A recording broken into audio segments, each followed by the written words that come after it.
ভোরবেলার মোটামুটি ছবি তোলা কমপ্লিট। এবার যেটার উদ্দেশ্য আমাদের বেরোনো, স্নান টান করে, তো আমরা সেটাই করতে যাবো। জানি না তোমরা ভয়েসে শুনতে পাচ্ছ কিনা, কারণ গরিব মানুষ, মাইক কেনা হয়নি।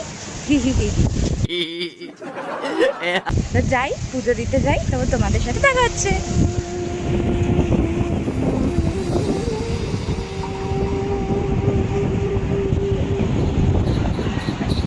তারপর আমরা টোটো করেই ওল্ড দীঘা থেকে নিউ দীঘা গেলাম জগন্নাথের মন্দিরে পুজো দেওয়ার জন্য। তোমাদের আরও একটা কথা বলে দিই, এটা কিন্তু মন্দিরের ফ্রন্ট সাইড নয়, এটা ব্যাক সাইড।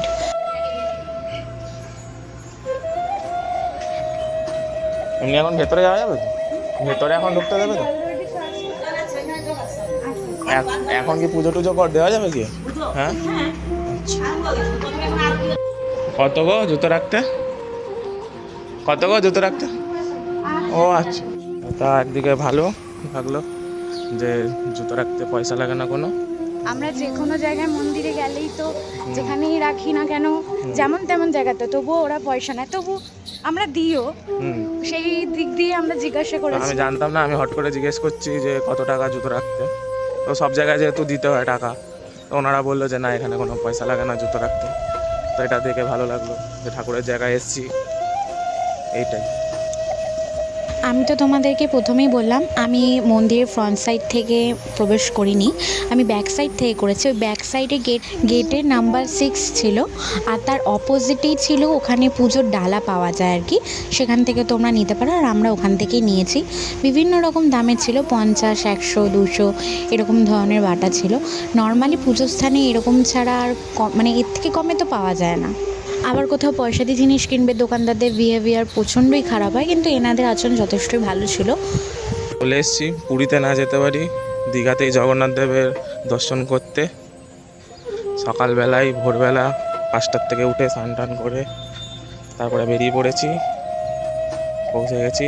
এবার একটু পুজো টুজো দেবো।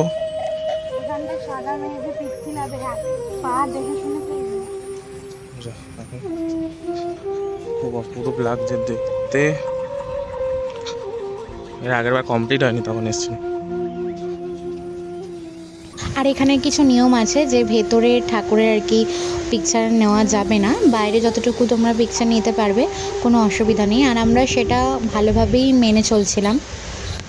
যেহেতু ভেতরে ছবি তোলা সবই বারণ, তার জন্য আমরা এই বাইরের পোর্শনটা ভিডিও করে নিচ্ছি, তোমাদেরকে যতটুকু ইনফরমেশন দেওয়া যায়।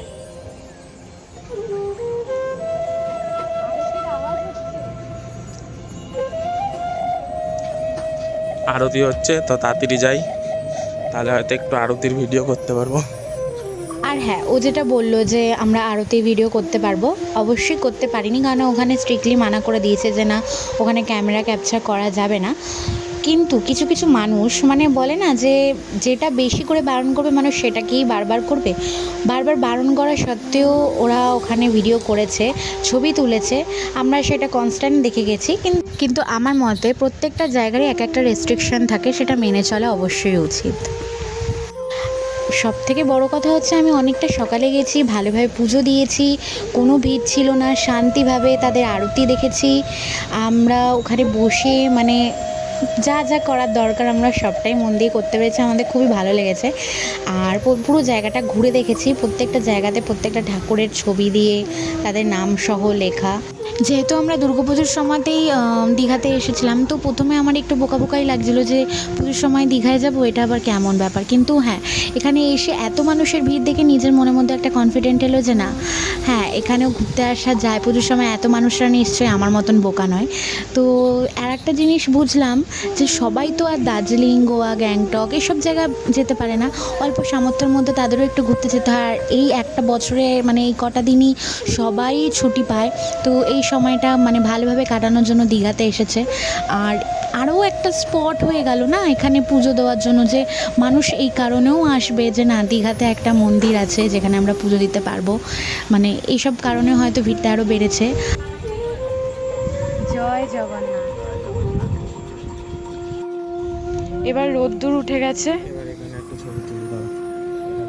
এমনি দুর্গা মা আসার আগে থেকেই আকাশের দিকে না মানে একটা আলাদাই মায়া লেগে যায়, যে আকাশের দিকে মানে স্বপ্নের মতন লাগে, যে তাকেই থাকতে ইচ্ছা করে, এত ভালো লাগে। আর সেখানে পুজোর সময়, আর এখানে সুন্দর একটা পরিবেশ, মন্দির, সেখানে আকাশটাও এত ভালো লাগছে, মানে বারবার মনে হচ্ছে ক্যাপচার করি, আর নিজেরাও তাকিয়েছিলাম হাঁ করে। সত্যি ভালো লেগেছে, আর সত্যি জায়গাটা কতটা ভালো লাগছে তোমরা দেখো। এমনি অনেক বড় ভিডিও হয়ে গেছে, আমি আর বেশিক্ষণ ভিডিওটা বাড়ালাম না। আর তার থেকে বড় কথা, জানি না তোমাদেরকে আমি কতটা ইনফরমেশান দিতে পেরেছি, আর তোমাদের ভিডিওটা কতটাই বা ভালো লেগেছে আমি সেটাও জানি না।